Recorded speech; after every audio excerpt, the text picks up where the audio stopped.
Hello, my citizen legislators. This is season 2 of Topless Government. 2023, we are in it. And unfortunately, January 6th, 2023, 2-year anniversary of the insurrection. I hope everybody is doing well on this Friday. And y'all already know what I'm going to talk about today because, everybody has been glued to their seats.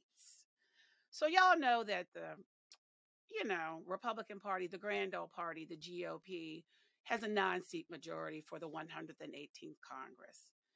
And, any other time, it would be different. So, you have to vote for a speaker in order to organize and to swear in members elect. Guess what?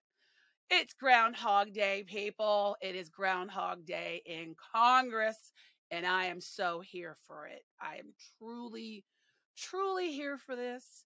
So I need to just let y'all know, let's get this party started.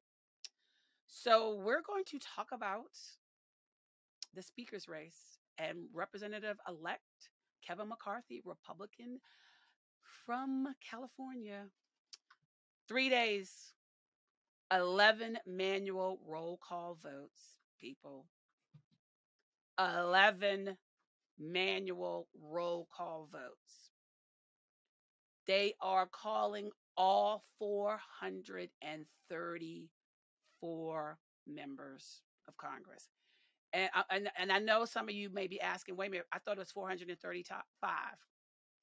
Well, guess what? The gentlelady from the District of Columbia is not allowed to vote on organizing matters in the whole House of the State of the Union. And I'm talking about my representative, Eleanor Holmes Norton. She is not allowed to vote because DC is not a state. And I'm not going to get into the whole statehood discussion with y'all today because I'm just not. So, citizen legislators, let's just get this going. Today, we're going to talk about the speaker's race. And I got to tell you, this is the 4th day. They convene at noon. The House will convene at noon. And potentially they will do a 12th manual roll call vote. And as you have all been watching over the past 3 days, Representative-elect Kevin McCarthy does not have the votes. You need 218. You need 218 out of 434. And he's not getting it.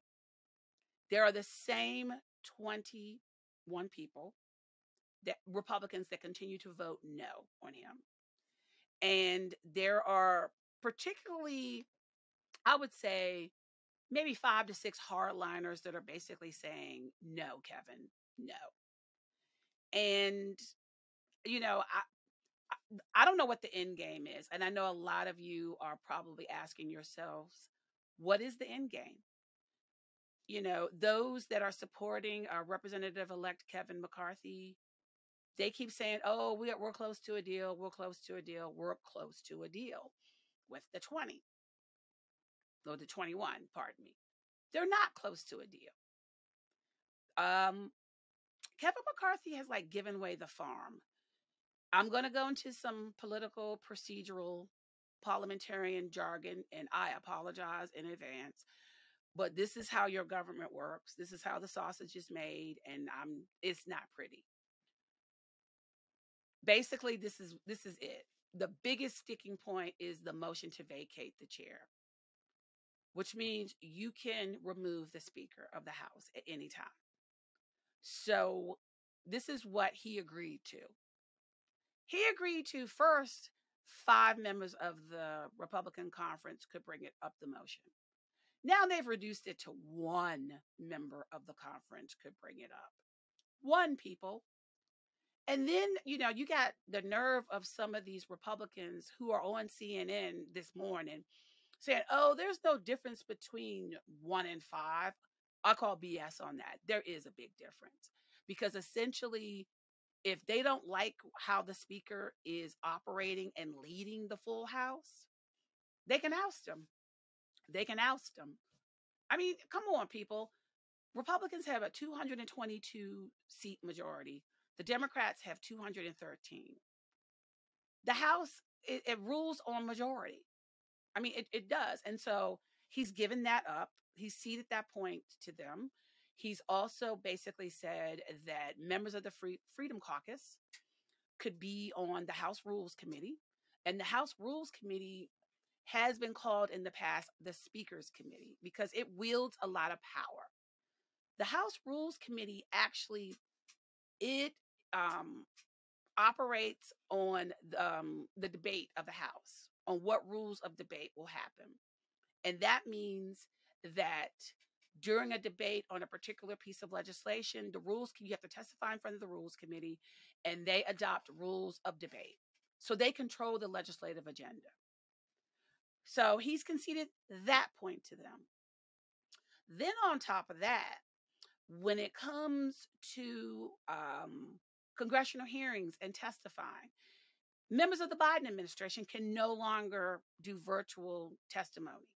They have to come up to the House of Representatives. If you're a non-governmental official, you can still do it remotely. Okay, I mean, I could see that point to a certain extent. I could. Now, let's talk about House Appropriation Committee assignments. Well, there's a little bit of sticking point with regards to that. There's one particular member of the Republican conference, Representative-elect, and I'm going to keep saying this because they have not been sworn in, people. They are representative-elects until they get a speaker, and a speaker can swear them in. So Representative-elect Andy Harris, Republican from the state of Maryland, he is, from what I've been hearing from people, he wants to be chairman of the Labor HHS Appropriations Subcommittee. Now, he's a doctor by trade, and he supports, he's pro-birth. He ain't pro-life. He pro-birth. He wants, to continue to get rid of your reproductive rights. So there's a whole lot of issues that are at stake. I mean, Kevin McCarthy has conceded on so many different points. The House Republicans have put forward a rules package, and it's very draconian in nature. I mean, it goes there. It really, really does. And they want to roll back so many things. For instance, since we're talking on January 6th, let's go there. You know what they just did a couple of days ago? They removed the metal detectors from the Capitol. Yeah, the metal detectors are gone. I don't even know what to say on that point. Is that let something happen. Let something happen, and yeah, let something happen.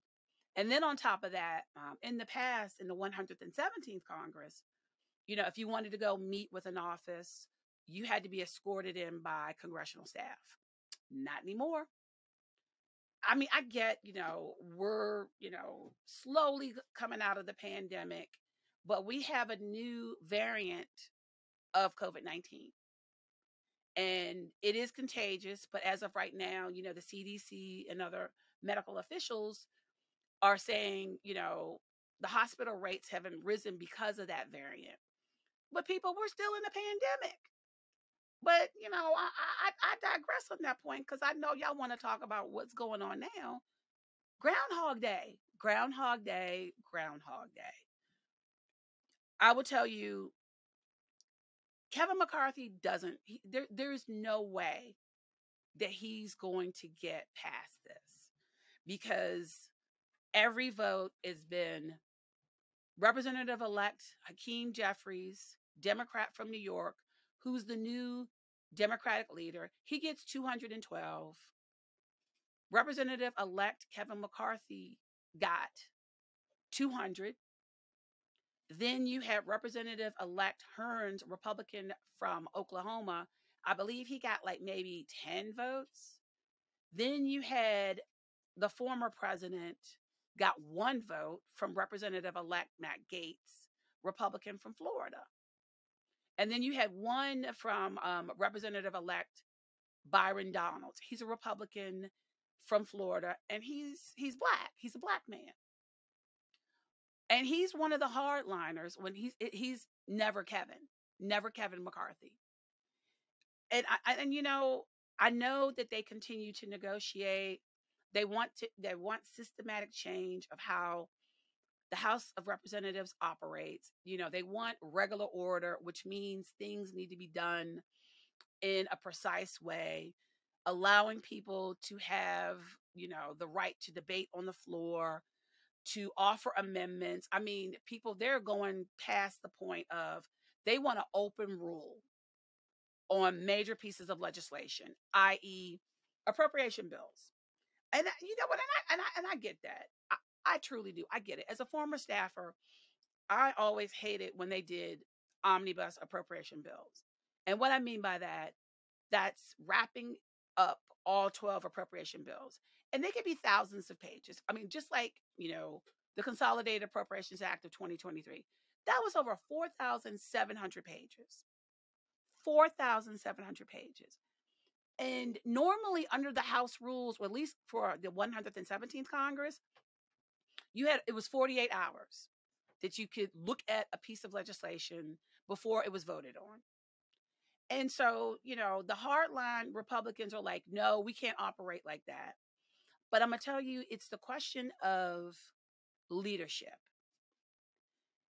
They truly believe that Kevin McCarthy doesn't have the leadership skills and that actually he's a part of the problem. And I agree with them on that. I'm going to be perfectly honest. I agree with them because he's been in leadership for over a decade. Now, okay, he led them to a slim majority. He has fundraised like nobody's business. But you know what? When you're in leadership, that's your damn job. That's your job. So, I mean, people have been patting him on the back for that. That's his job. That is his job. But now he's looking really silly because he put forth all that effort, all that time fundraising all across the country, meeting with potential candidates to run for, Congress. And this is what happens. People, he truly thought that he had it in the bag because he was elected by the Republican conference back in December. But people, when it comes to the speaker, it's the speaker of the whole House. It's not the speaker of the Republicans. It's the whole House, Republicans and Democrats. And guess what? Over the last 3 days, you have seen this. 11 manual roll call votes, people, and he still couldn't get it. There is no path forward for him. I mean, again, I've been hearing, on Twitter, reports that some, called for an in-person meeting today with the conference. And McCarthy said, no, we could do it over a conference call. Really? Seriously? I mean, after they adjourned last night, because, okay, so the motion to adjourn was brought forward by Representative-elect Steve Scalise, Republican from Louisiana, and who's in line to be the majority leader. But he's not right now because the 118th Congress is not seated. It is not seated. Nothing can be done. No bills can be introduced. Constituent services, you can forget it. I mean, if you got issues with immigration, Social Security, Medicare, Medicaid, if you have a family member in trouble overseas, you can forget it. I hate to tell you this, you're screwed. Until there is a Speaker of the House cannot get organized. It cannot swear in members elect. I don't know how long this is going to go on, but there needs to be a Watergate moment, like there was back in 1974 with Richard Nixon, when you had Republican senators going to him and telling him, for the good of the country, you need to resign. Representative-elect Kevin McCarthy, for the good of the country, you need to step down. You need to step down because this cannot continue. Our country is at a standstill. We need to get the people's business done. You have tried 11 times and 11 times the same result. And people, what does that mean? is the definition of insane, insanity. You think that you keep doing it over and over again and you're going to get a different result? You're not.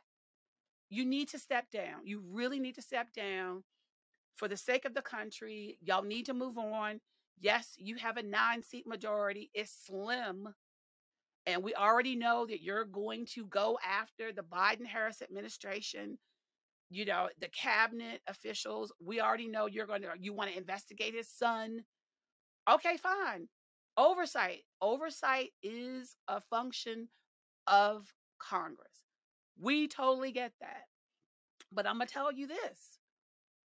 The American people want stuff done.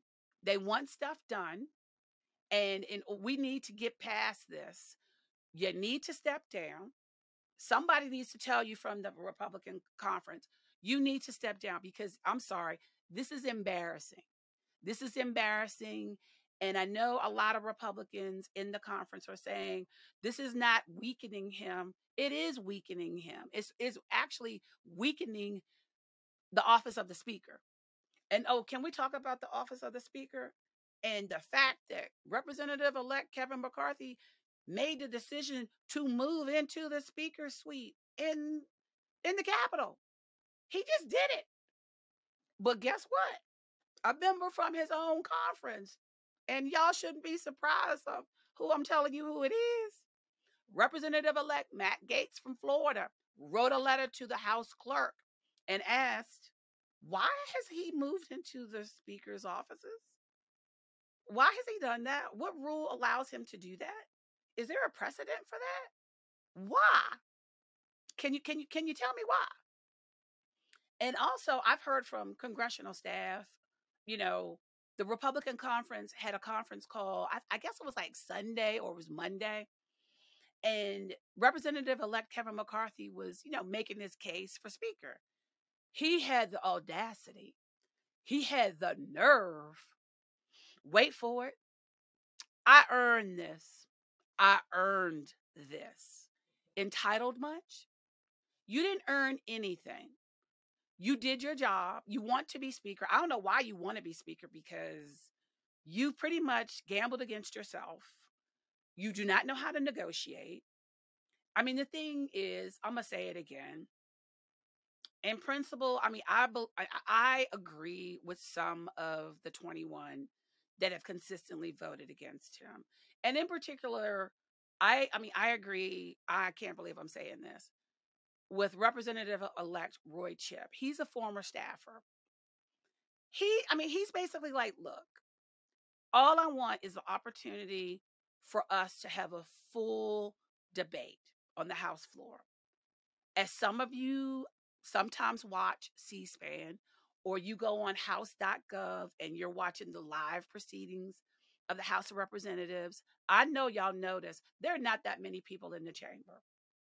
And you're like, what the hell? My taxpayer dollars, where are the members of Congress? Look, a day in the life of a member of Congress is hectic. And on top of voting, they got to go to committee hearings, committee markups. Then also they got to fundraise, but they have to do that off-site. Because remember, they're up every 2 years. So literally when you're sworn in, you've already started raising money for the next cycle. And the next cycle is 2024. So, I get what Representative-elect Chip Roy from Texas is saying. I get it. But there has to be a balance. Like, how do you figure out when you're going to have these committee hearings? When are you going to have these markups? Because people, there are over 26 standing committees and there are select committees in the House and in the Senate. That's your job, to be a member of a committee, to push forward your policy ideas. How do you do it? So the fact that everybody has been in the chamber this week, everybody has been bringing this up in their nominating speeches, that, this is the first time that everybody has been in the chamber together. Okay, that's being disingenuous. Most of the time, like if they do a joint session of Congress, they're in there. at the beginning of a Congress, when they're swearing in, they're in there. Same thing goes for the Senate. So this is what I'm saying to you. Committee assignments in the House of Representatives, we're not going to find out until February. And then also, I want to talk a little bit about the upper chamber. I mean, even though it's not going through the chaos that the House is going through, guess what? Because of a certain senator from the state of Arizona, she decided to declare her independence. And you know what, my sister? You could declare your independence, but the way you went about in doing it, I think that was wrong. It was calculated. You did it after Senator Raphael Warnock won the runoff against Herschel Walker. You did it the day after. Now, you claim you still, you've asked for to keep your committee assignments. And unfortunately, Senate Majority Leader Chuck Schumer from New York has agreed to that. I don't even want to say her name because I just think sometimes she's her own worst enemy. And so now they're trying to figure out the committee ratios. So we're not going to find out about Senate committee assignments until I think after January 23rd.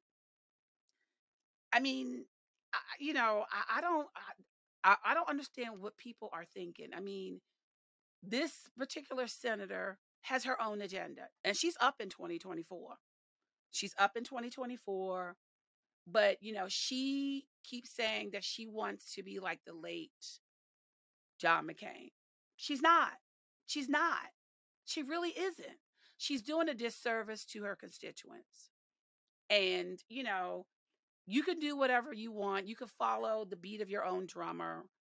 But at the end of the day, you working for your constituents in the state of Arizona. And I'm going to be honest. I'm not from Arizona, but I'm deeply disappointed. I really, really am. But let's get back to Groundhog Day in the House of Representatives. So today, this will be the 4th day of voting. This will be the 12th manual roll call vote. And the poor House clerk, bless her heart. Oh my gosh. I mean, yesterday, get this, she had to tell everybody in the chamber that they had to speak through the chair. And, she wanted decorum in the chamber, and everybody clapped. But, some of this stuff is getting really, really personal. And I don't see members of the Republican conference making their way back. I just don't. They keep saying publicly, no, no, no, no. This is not going to weaken us. Oh, intra-party fighting does weaken a party. Trust me when I tell you that. They need to understand the 21 are not going to capitulate. They're not. You need to listen to them. They don't want lip service. They don't want lip service. Again, they want regular order. They want to be able to vote on the 12 individual appropriation bills each fiscal year. But one of the things that concerns me, there's been this whole disingenuous discussion about earmarks. And it's community project funding. But essentially under the rules package that, some of the 21 want to include is you have to vote separately on the community project funding request. I mean, I'm going to tell you this. Community project funding requests, it's money already in the budget, in the federal budget. And guess what? The House has the power of the purse, not the executive branch. The House has been ceding the power of the purse to the executive branch for a good while, for probably over a decade. But now, community project funding has been reinstated. Excuse me. The Republican conference voted to keep earmarks in the 118th Congress, and actually overwhelmingly they approved of it. But you have a few in the Republican conference who are like, it's a slippery slope. We need to control the budget deficit. Well, what about the $1.7 trillion tax cut in 2017? I'm sorry, each party owns the deficit. They do. But when it comes to community project funding, that's already money in the budget. And it's just being targeted to nonprofits, state and local government. That's it. That's it. And also, people, you have to be very, very transparent in the appropriations process now. But these are some of the things that the hardliners want Kevin McCarthy to concede. And he's done it. Proxy voting, gone. There will be no more proxy voting. I get it. I mean, look, I get it. I really, really do. I truly get it. But we're still in a pandemic. And I mean, you have a lot of elderly members of the House. But again, I mean, that's another thing that they want to do. And so all I'm going to tell you, I don't know where this is going to end. I really, really don't. They convene at noon. It's 11:51 a.m. right now. They convene at 9 a.m. in 9 minutes. I don't know what's going to happen. I mean, well, I do. But I mean, y'all already know because it's Groundhog Day. I keep telling you, it's Groundhog Day. It just, I think the same outcome is going to occur. And I think a lot of people have just gotten to the point, all right, this was cute for the first day, but we're now into the fourth day of Groundhog Day. The people's business is not getting done. And constituents are like, what do you mean you can't help me? Sorry, can't help you because I'm not sworn in to the 118th Congress. I'm not sworn in. I'm like, I don't know what to tell you. I mean, and this is really concerning. And I think a lot of you need to reach out to your members of Congress and you need to tell them Kevin McCarthy does not have the votes. He needs to step down. I don't know who the consensus builder in the Republican conference could be. Well, I have an inkling, but I don't want to say it out loud because I don't want y'all to come back to me. Well, you said this and you said that. But all I'm telling you is, my people, my citizen legislators, Jesus, take the wheel. I'm sorry. I know this is the new year and y'all weren't expecting this. I'm going to be honest. I always knew that Representative-elect Kevin McCarthy was not going to get it on the first ballot. The fact that it went past the 9th ballot, and that was the past the 9th ballot. That was the first time in 100 years, people. 100 years. 100 years. And another thing, back in 1856, you know how long it took Congress to elect a speaker? 2.5 months. 2.5 months, people. We ain't got time for this bull. We do not have time for this bull because we're going into presidential election cycle. We do not have time for this. And y'all watch closely of today's debate of the manual roll call vote and the nominating speeches. I'm telling you, the nominating speech for Representative-elect Kevin McCarthy, Republican from California, his person will nominate him.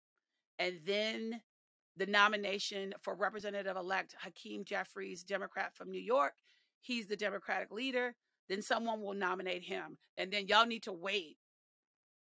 If somebody else gets recognition from the clerk and they nominate somebody, from that, if they get past 4 votes, it's done. He does not have the votes. He can only lose 4. And I know a lot of you have been asking, well, what's the scenario? Couldn't Representative-elect Hakeem Jeffries get it? Yeah, he could. I mean, but that would mean, 6 or 7 Republicans voting with him. because people, the magic number is 218. And also, one of my friends asked me last night, they said, well, if a person votes present, doesn't that lower the number? Yes, it does. And thus far, there's been one Republican from Indiana. I think her name is either Victoria Sparks.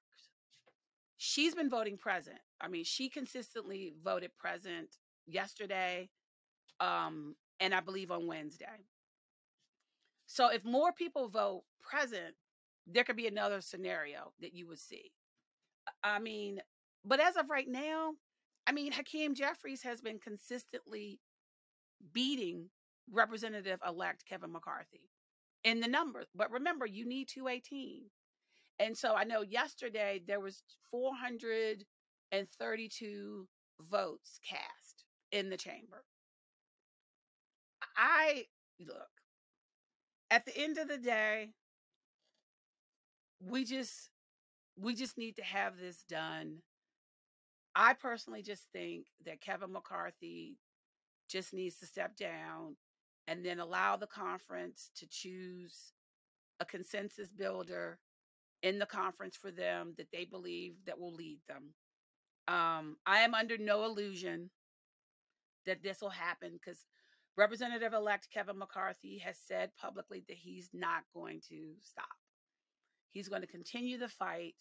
But people, after 3 days and 11 roll call votes, you losing, and you think, I get that this is, everybody conceives of this is, a great debate, whatever. But potentially, it is going to get, no, not potentially. It is at the point where it is really concerning. And, if constituent services can't be done by these member offices, I don't know what to tell you. I mean, also think about this. The district offices, because they are the front lines for casework. I mean, think about that. Like, truly think about, they are the front lines and they can't do anything. They cannot do anything.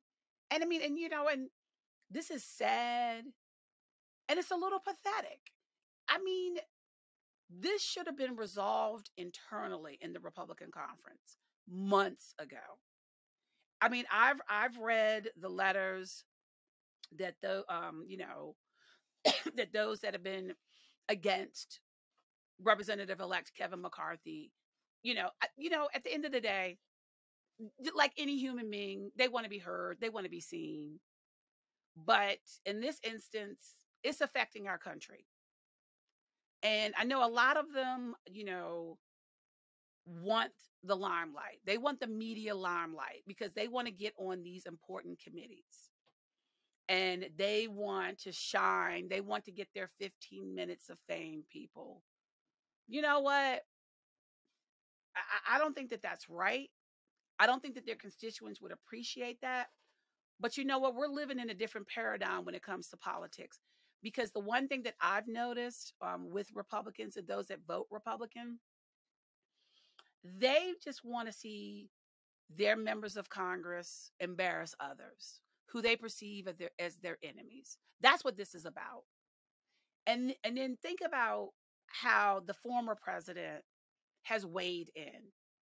And I have to tell you, the 20 to 21 Republicans that consistently voted against Representative-elect Kevin McCarthy, they said on the floor, one in particular, Representative-elect Lauren Boebert, Republican from Colorado, she barely won. She squeaked out. She barely won. But guess what? She said on the floor, yes, they've threatened us. They had the former president talk to us and tell us to knock it off. They have threatened us. Like, if you don't support Kevin McCarthy, you're not going to get your committee assignments. They are airing their dirty laundry, people. And I got to tell you, the way that some of those Republicans are spinning it, like, no, this is a healthy debate. To a certain extent, it is a healthy debate. However, it's an inter-party debate. And they should have gotten this shit handled. Sorry for dropping the damn S word, but I'm like, I am frustrated. And I know a lot of Americans are very frustrated by this because, I mean, this is the fourth day of this. They just convened. They just convened. And the fourth day, and I mean, I've been getting emails from the Democratic whip, Representative Elect Catherine Clark from Massachusetts. She's telling her Democratic members, y'all better be near the floor. You better be on the floor. And oh yeah, by the way, don't think about going home. Let's talk about that for a moment. So, have been hearing this. A member of Congress' parent passed away. He wants to go to her funeral. A member of Congress, he and his wife just had another baby. He wants to be with his wife. Another member of Congress, his wife is ill. He wants to be with her. Another member of Congress, and these are all Republicans, mind you, he's not feeling well. He flew back to his congressional district to go to the hospital. So, I mean, people are dealing with familial stuff, illnesses, births, deaths. I mean, come on, people. It gets to a point. I mean, I know it's their job. Look, I get it. We pay them. We pay them $174,000. But I'm telling you, they're going to be members are going to be dropping off. I mean, and this is just the Republicans. And think about this. So the first time that they voted on the motion to adjourn, I believe that was Wednesday night. Yeah. There were a couple of Democratic members were in the chamber. So guess what happened in the caucus meeting? They got called out. This is no joke. You need all 213 members of the Democratic caucus in the damn chamber. Look, and this is what their excuse. Oh, we were at a congressional Hispanic caucus reception. Y'all partying while Rome is on fire and Nero is playing the damn flute. Oh, please, people. No. Every vote counts. So, like I said, it's now 12:03 on Friday, January 6th. Groundhog Day number 4. Y'all do the math, because I truly don't see this. I truly don't see a path for Kevin McCarthy. I just don't. I know Representative-elect Chip Roy from Texas said that he could bring along himself and 10 others. Yeah. You still got the hardliners. You still got them. They're saying, never Kevin, never Kevin, never Kevin. Wake up. For the good of the conference, for the good of the country, Kevin McCarthy, just please step down. Just please, because, the longer that this goes on, the worse it's going to be for you. And as a man, I mean, I know this is debilitating to your ego. It must be. Because you know what? For me, I'm going to tell you, I'm a strong Black woman. I ain't going to lie. Black women, we carry a lot on our backs. We really, really do. Because we don't have a choice. But as a white man, I'm sorry, y'all got egos the size of Texas. Well, I'm sorry, no, the size of Alaska. And I mean, you would think by now that you better have an end game, because some of your conference members are asking you, what is the end game here? What's the next steps? So are we going to keep doing manual roll call votes until you think you're going to get the number? They have not. The 21 have not capitulated. They have not agreed. Y'all keep saying you got an agreement. You got an agreement. You got an agreement. You do not have an agreement. Stop saying that. Every time that y'all say it, you look silly. And it looks like that you're saving face. You're not saving face in this instance. You are not. All you need to do is I know that Representative-elect Tom Emmer, he's a Republican from Minnesota, has been trying I know Representative-elect Patrick McHenry, Republican from North Carolina. He has been trying. A lot of people have been trying in the conference. You're not going to get those 5. You're not. So I don't know what to tell you. You better have an end game strategy with this, because the American people are getting sick of this. We pay for your salaries. We pay for your office expenses and stuff, for you to travel, for you to have franking privileges, so to send out constituent mailers. Come on, people. This is now 2023. It's the 2nd anniversary of the insurrection, and I called it by its name, insurrection, because y'all tried to commit treason against our country. And I'm sorry, there are still a few insurrectionists in Congress, which pisses me off to no end. And, y'all need to just do the people's business. Do the people's business. This is what we pay you for. Because guess what? Oh, yeah, we got to pay y'all our taxes April 15th. Yeah. Sometimes I'm like, come on. And one of the other things that I know in the rules package that they want to do, they want to get rid of pay-go. That's an awkward term. Essentially, they're like, they keep saying, oh, we're spending money that we don't have. Well, I'm sorry. We still collecting taxes. Taxman still collecting taxes. Do I not know something? And also, y'all want to roll back and rescind all that money to the IRS for the IRS agents, because y'all think they going after regular citizens. Bull. We need to get those rich people who are barely paying taxes to pay their fair share. I pay my fair share. So why can't you pay your fair share? I'm like, I'm sorry. I'm like, I love my money. If I could sleep with it, I would. I'm just telling you point blank. People, this is what the Republicans are going to do. This is a prelude, a preview of what is going to happen the next 2 years. So guess what? Elect a speaker, please, so we could just get on with it. Because, at the end of the day, you got 2 years of this. We're only in the first session, but a 118th Congress has not been seated because none of them have been sworn in. And, can we talk about Representative-elect, what's his name? George Santos, Republican from New York. Oh, honey child. You put out a statement that you were sworn in. God, how many lies is that? How many lies? And then they investigating your butt anyway. And speaking of investigations. So guess what Kevin McCarthy did with the Club for Growth? So you know how Republicans like to primary other Republicans, and the same with the Democrats?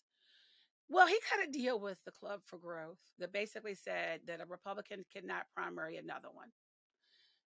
Now I've heard that there is going to be a referral to the House Ethics Committee. Kevin. You're that desperate to be speaker. You are that desperate to be speaker, and you should be ashamed of yourself. You really should, because I don't. Please tell me why you want to be speaker. Please tell me, because basically you've gambled against yourself and you've lost 11 times.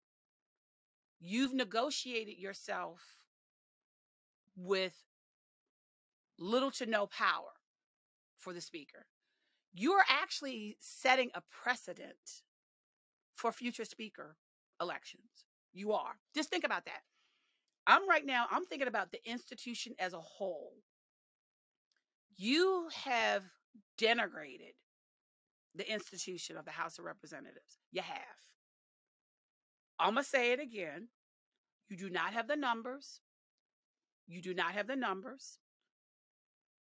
Y'all need Republican conference. Y'all need to find another. Y'all need to find another candidate. You need to find another candidate because this ain't working. And I'm tired of Groundhog Day. I'm tired of Groundhog Day. And you know what? I didn't even like Groundhog the movie with Fred. What's his name? Murray.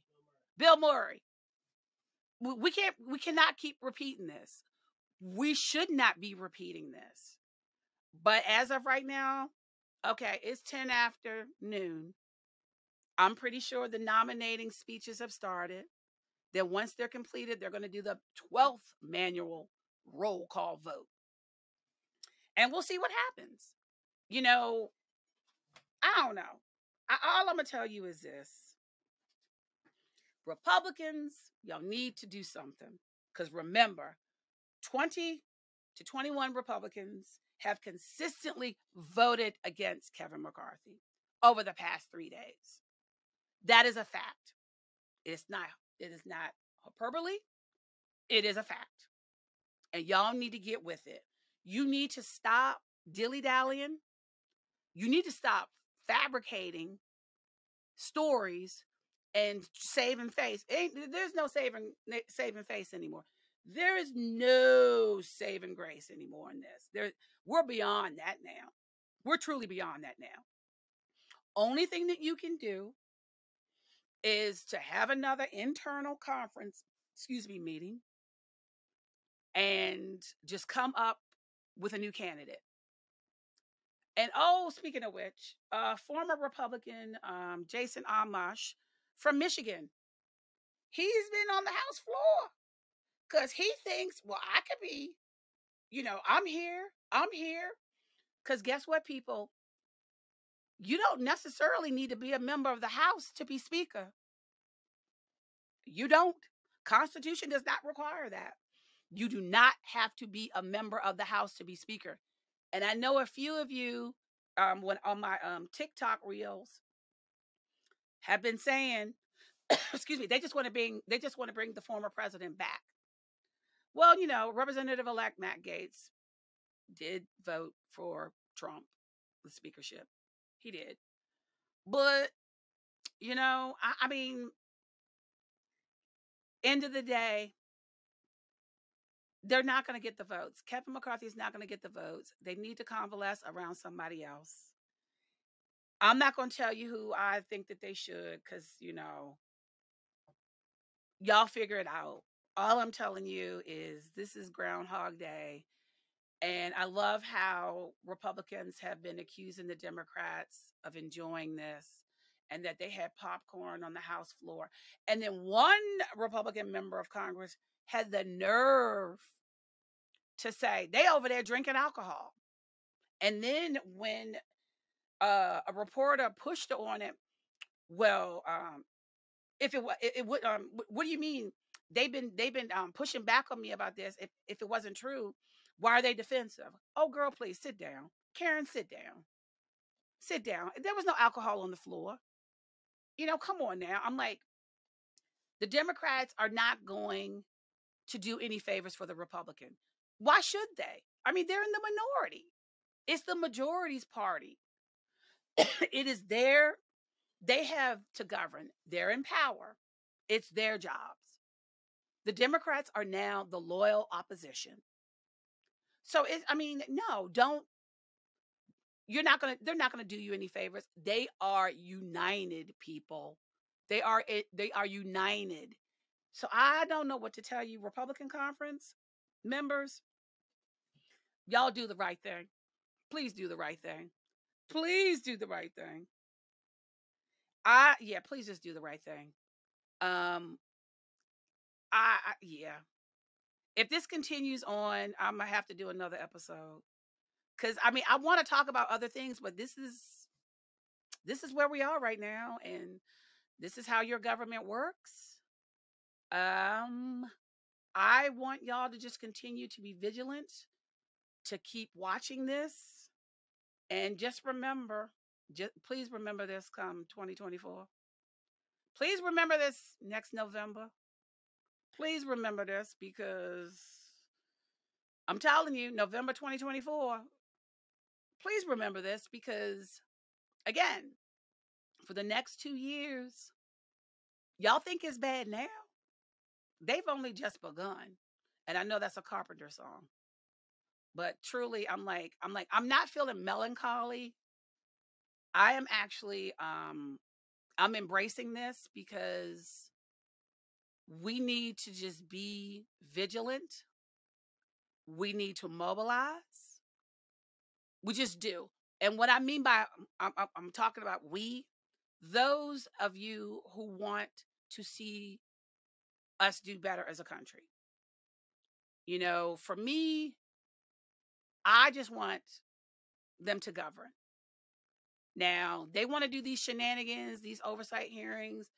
That yes, that's the House and Senate's, prerogative. It's their power to do so. It's their responsibility to do so. But I'm gonna tell you this. I mean, y'all just gonna waste people's time. And I've heard from Republican staffers they basically said the first quarter of 2023 is oversight. That's all committees are going to be doing is oversight. So they're like, come back to us in the second quarter of 2023. Then we'll get started on, legislation. Because remember this, people, the first Monday of February is the president's budget request. It is transmitted to the Hill. It's for fiscal year 2024. That starts the budget process, people. It starts the appropriations process. But until, a speaker is elected and members elect are sworn in, we can't do anything. You can't do anything. You can't do anything. So again, my fellow citizen legislators, I'm just going to say, tune in, stay tuned to this bat channel because, it's batshit crazy. I'm calling it like it is. And this is the second season. This is the second season of Topless Government.